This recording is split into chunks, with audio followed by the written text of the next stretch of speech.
May humigop na naman ng tubig ng dagat dito. Ang layo ng kate.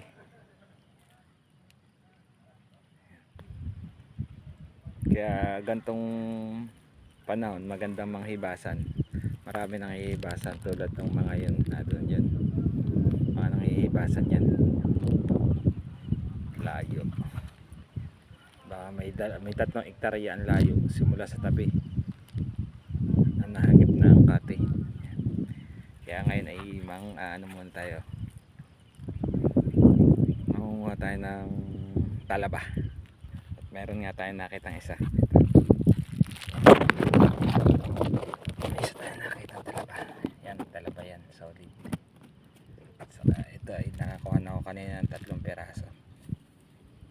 3 peraso malalaki. Titibagin na natin yan.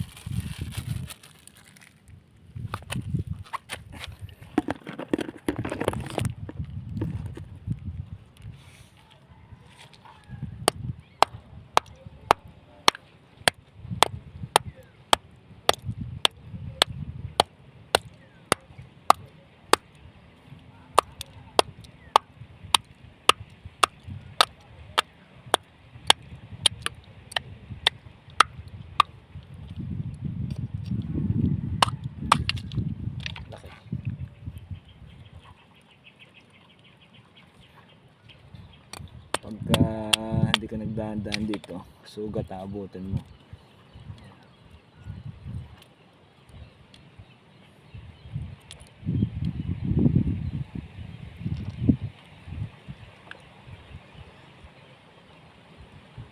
Ang fresh na talaba.